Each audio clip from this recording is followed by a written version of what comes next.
Have you ever wondered how close you've come to danger without even realizing it? At Shivering Vault, we take you there, one story at a time.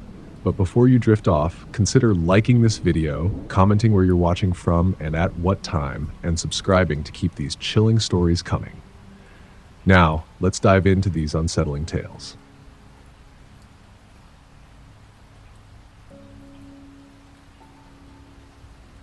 I've always loved the outdoors, backpacking, hiking, camping, all that stuff. Me and my friend Mike, we've done it all over California. We were out at Yosemite in June 2018 just to get away from the chaos of the bigger campsites. Mike and I both agreed, the more secluded, the better. So we found this small, relatively unknown campground near the outskirts of the park. We set up camp right around sunset. Nothing out of the ordinary. The air was crisp, a perfect evening. We had a fire going, cooked up some chili, and then we just chilled. We'd been planning this trip for weeks, so we were in no hurry to go to bed. We joked around for a while before calling it a night and retreating to the tent. I woke up around midnight. I couldn't shake the feeling that something wasn't right. Mike was snoring beside me, but I could hear something. Something in the distance. It sounded like screams, but not animal screams, not like any animal I've ever heard before. They were too human. It was almost like someone was in pain, but also like they were calling out for help. The sound echoed across the valley, making it impossible to tell where it was coming from. At first, I thought I was just imagining it. Maybe I'd heard a coyote or something. Mike was still asleep, so I didn't want to freak him out. But then it happened again, louder this time.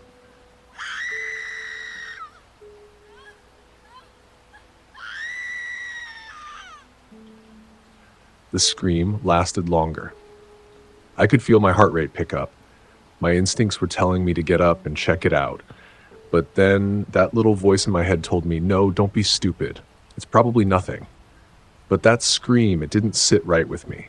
It wasn't like a normal animal cry. And the longer I laid there, the more convinced I became that whatever it wasn't supposed to be there. I lay awake, staring at the dark canvas of the tent above me, just listening. By the time I finally drifted back to sleep, it was nearly dawn. The next morning, Mike and I set out to hike. I figured I'd shake off the unease from the night before. We weren't too deep into the backcountry, but still far enough to not see a lot of other people. We were following a trail that led through a dense stretch of trees. It was a pretty peaceful walk at first, but then we came across something odd. Tucked off the side of the trail, we found a torn red flannel shirt. It wasn't like a regular tear either. This thing looked like it had been ripped in a hurry, like someone had been struggling in it. I picked it up, and then Mike spotted something else. There was a broken trekking pole nearby, bent in half like it had been snapped. I don't know why, but the moment I saw that pole, a chill ran down my spine. It didn't make sense. We looked around the area, expecting to see some kind of signs. Maybe someone had slipped or had an accident, but there was nothing. We figured we'd report it to the ranger station. So we headed back to camp, tried to shake it off, and moved on with our day. But as the sun started to dip, I noticed that feeling creeping back in, that sense of being watched. Later that night, after dinner, we sat by the fire, but I couldn't shake the feeling. Mike and I didn't talk much. It wasn't because we didn't want to, but it was like something was silently pressing on us, making the air heavy.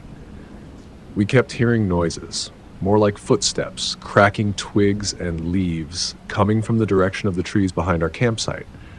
I wasn't sure if it was just my nerves or if Mike felt it too, but we both started getting that weird, unsettling vibe. I figured it was just animals. But then I heard it. The scream. It wasn't distant this time. It was closer, but not like it was coming from the trees. It was coming from right there, just on the other side of our campsite. Mike must have heard it too because he froze, his eyes wide. We both just stared at each other for a few seconds before Mike whispered, "Did you hear that?" There was no mistaking it. It was the same human-like scream from the night before. Desperate, panicked. It sounded like it was coming from a person, someone who was in pain, but we didn't see anyone. I quickly grabbed the flashlight and shined it around the campsite, my hands shaking as I tried to make sense of what was happening. There was nothing out there, no sign of anyone. But then the footsteps came. Heavy, quick, moving through the underbrush just behind our tent. I could hear them getting closer, moving around the perimeter of our camp. I don't know how to describe it, but everything in my gut told me we weren't alone. Someone, or something, was out there, watching us. And it wasn't friendly. Mike was starting to panic. He grabbed his pack and said, "We need to go now." I didn't argue. I wasn't about to stick around to find out what was out there. We grabbed what we could and bolted. The whole walk back to the car, I kept hearing footsteps following us through the trees. Every now and then, the scream would echo through the forest, louder than before. We kept glancing over our shoulders, but we never saw anyone. By the time we reached the car, the sun had just started to rise. The whole drive back home was a blur. But even now, I can't shake that feeling. I haven't camped since that trip, and I'm not going to.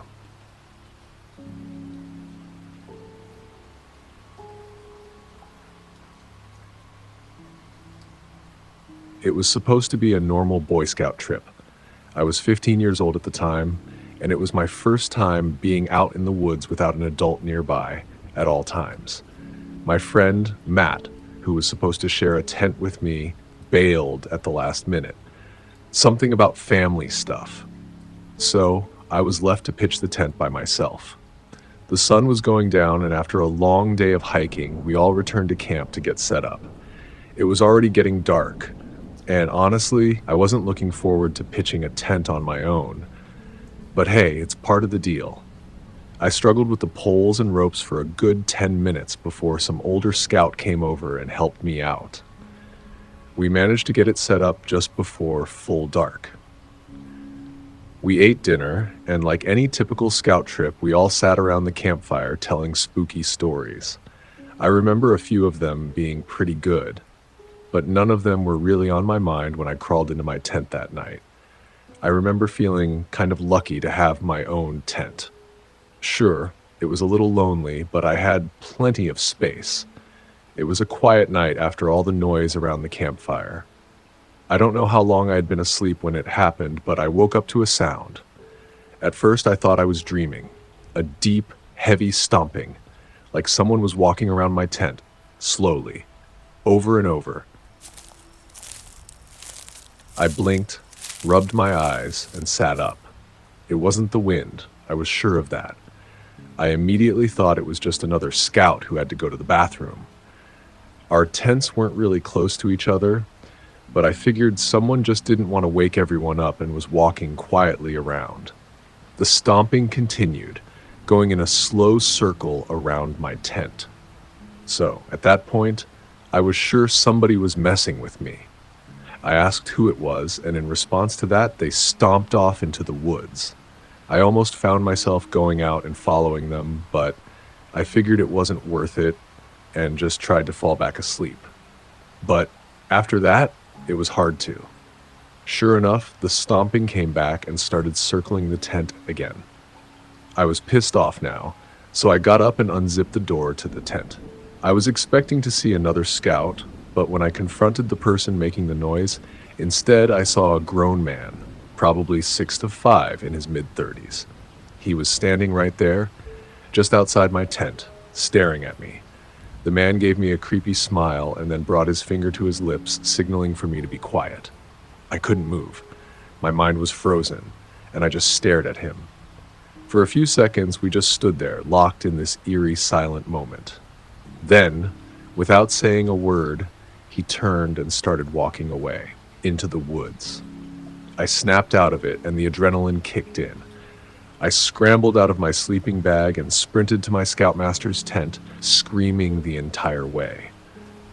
I could barely breathe by the time I reached it, and I don't think I've ever been that terrified in my entire life. I didn't even have time to explain everything before he ran out of the tent.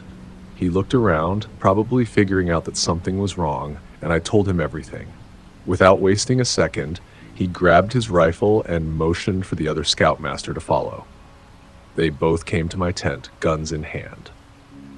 They searched the area around the tent, but by then, the man was gone. They found footprints, though. Footprints that led around my tent. It was like someone had been walking in a circle, exactly like I said. The scoutmasters didn't waste any time after that. They gathered everyone up, and we all pitched our tents much closer together. We were told to stay in a group from then on. The trip was cut short the next morning. We packed up, and they made sure none of us were alone for the rest of the time we were there. To this day, I can't explain what happened. Maybe it was someone just messing with me. But the way that man looked at me, the way he smiled, and the way he disappeared into the woods without a sound, it still haunts me.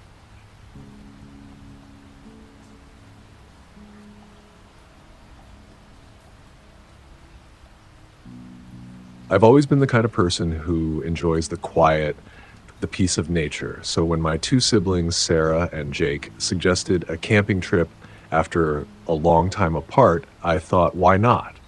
We hadn't done something like that in years, and it seemed like the perfect chance to reconnect. It was late spring, so weather was mild, and we found a spot in the woods that was far enough off the beaten path to feel secluded, but not too far that we'd get completely lost. We decided on a place near this old, abandoned fire lookout tower. We figured it would be cool to camp near it. It was just us three, no one else around for miles, or so we thought. We arrived at the site late in the afternoon and set up camp at the base of the hill, just below the tower. It looked like it hadn't been used in years. The windows were boarded up, the wood was rotting, and you could hear it creaking even in the still air. That evening, we sat around the campfire, telling old stories and catching up. The night was crisp, with just a slight breeze rustling the leaves above us. Nothing strange yet. We all felt pretty relaxed, just enjoying the simplicity of being out in the wild, far from any city noise or distractions. But then, just as we were about to call it a night, Sarah squinted up at the tower. She noticed a light flickering through one of the broken windows. It was faint, almost like a candle. We all turned to look. The tower was supposed to be abandoned, right? No one had been up there for years, or so we thought. Maybe it was just another group of campers. Maybe it's someone exploring the tower, Jake suggested, not sounding too worried. But it felt off. We shrugged it off and went to bed, thinking it was just a random coincidence.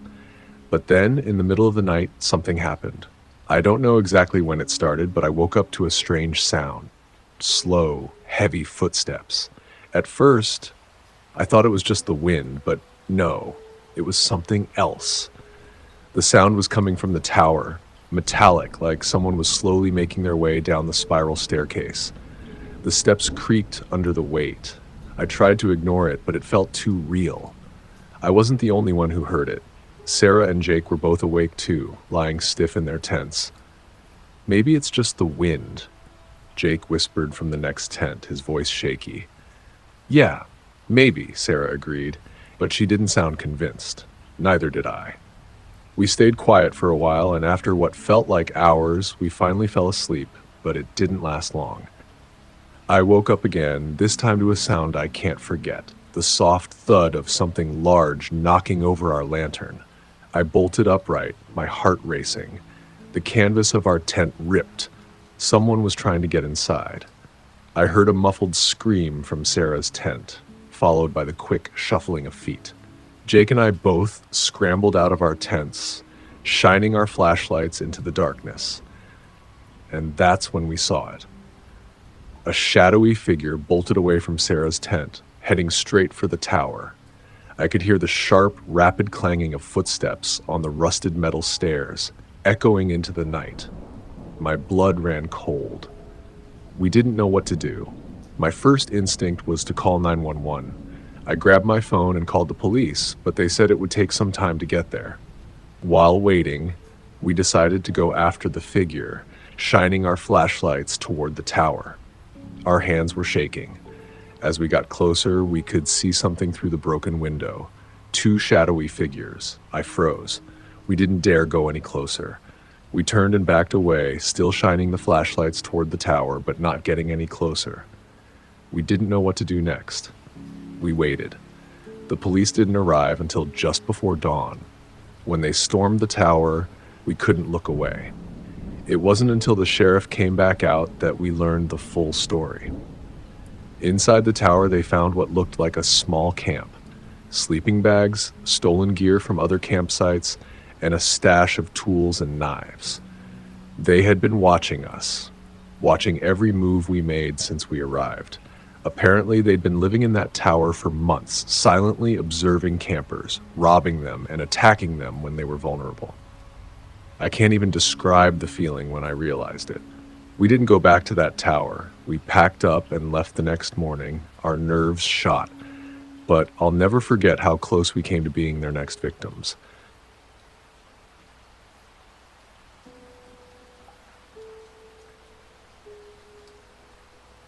I just finished one of the worst exam seasons I've ever had. I was beyond stressed, and honestly, I just needed to get away. I wanted something remote, somewhere I could just think and get some space. So I scrolled through some random forum, found this little-known spot by a lake deep in the woods, and decided it was the perfect place for a solo trip. No people, no distractions, just nature. I get to the site in the late afternoon, and it was everything I wanted. Quiet, peaceful, and nearly empty. There was nobody around. The closest campground was miles away, and this place had one of those hidden gem vibes. I set up my tent by the lake, started a small campfire, and just sat there listening to the sounds of the trees and the water hitting the shore. The sun was setting, everything was calm, and I felt the weight of the last few weeks start to lift. It felt like the perfect escape. As night fell, I just watched the fire for a while, enjoying the solitude. The only sounds were the occasional rustle of leaves and the soft movement of the water. There was no wind, no animals, just complete silence. It felt like I had the entire forest to myself. Eventually, I crawled into my tent, zipped it up, and fell asleep by midnight, feeling pretty content. But honestly, that peace didn't last long. Around 3 a.m., I wake up suddenly. You know that feeling when you wake up in the middle of the night and something just doesn't feel right? Yeah, that's how it was. I don't even know what woke me up. The air was cold, like a breeze had just come through. I remember slowly opening my eyes and realizing it was too quiet. And then I noticed something that made my blood run cold. The zipper of my tent, half open. I had definitely zipped it all the way up before I went to bed. Then I saw something else. My flashlight was lying outside the tent, turned on and pointed straight toward the tree line. I could see the faint glow just outside, lighting up the edge of the forest. I grab my pocket knife from where I keep it in the tent, and I just freeze. My brain was racing. Maybe it was an animal, but no, this felt like something else. I don't know how to explain it. I kept thinking I saw a shadow out there, on the edge of the campsite, standing still. But whenever I'd blink or try to focus, it'd disappear. I stayed up the rest of the night. Every time I'd start to doze off, I'd wake up again, convinced something was moving outside. I'd clutch that knife tighter, staring at the tent entrance. By the time the sun came up, I could barely keep my eyes open. I hadn't slept a minute. The campsite was still silent. The first thing I did when the sun was up was pack everything up quickly. I just couldn't get out of there fast enough. I had to head to the nearest ranger station to report the strange situation. When I told them about it, they said they'd check the cameras along the main trail and see if they caught anything unusual. 2 weeks later, I get a call from law enforcement. They told me they had found footage from the ranger station cameras. It was grainy and hard to make out, but they'd caught someone leaving my campsite just before sunrise. It wasn't just some random hiker either. Apparently, This guy had been caught for a string of campsite robberies and attacks, mostly targeting solo campers. The weird part? They said he had been watching me for hours, maybe even before I woke up in the middle of the night. I still don't know exactly what his intentions were, but after hearing that, I knew I was lucky. I haven't gone camping by myself since.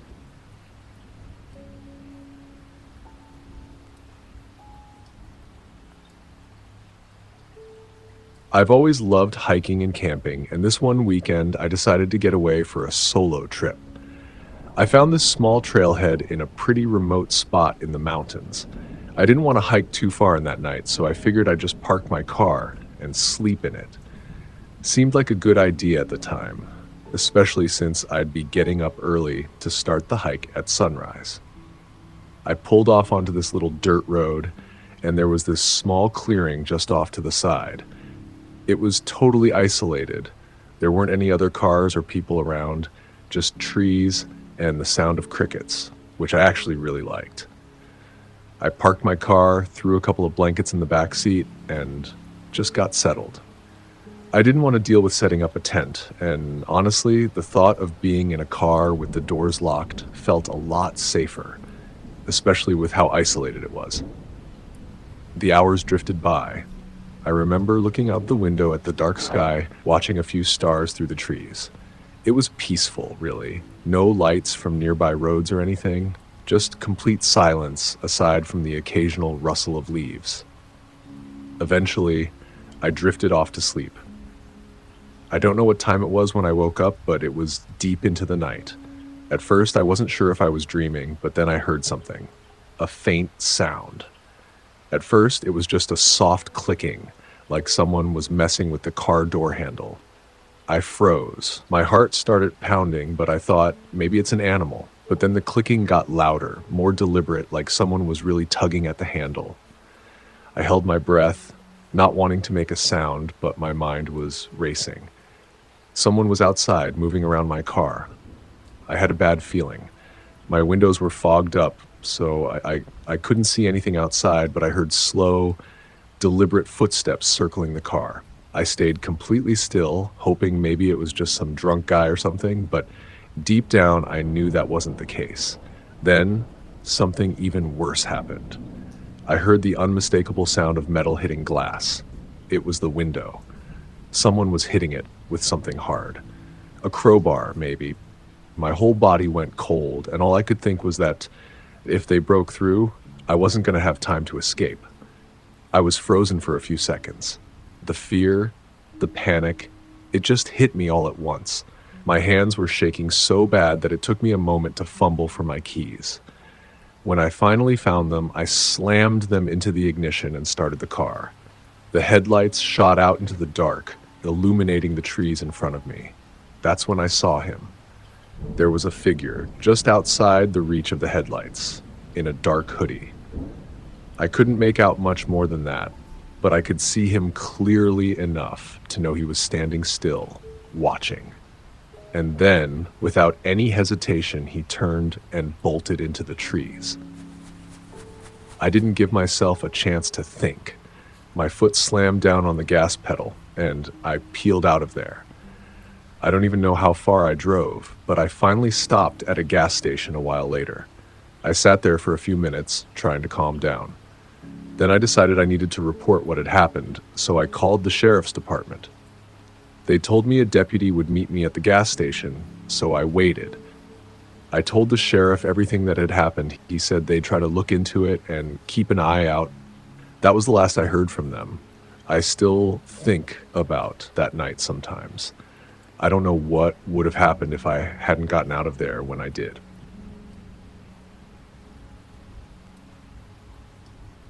That's it for today's tale from Shivering Vault. If you have a story worth sharing, drop it in the comments or send it our way. Don't forget to subscribe and share with your fellow thrill seekers. As always, the Shivering Vault thanks you for unlocking today's tale. Until next time, the vault awaits your return.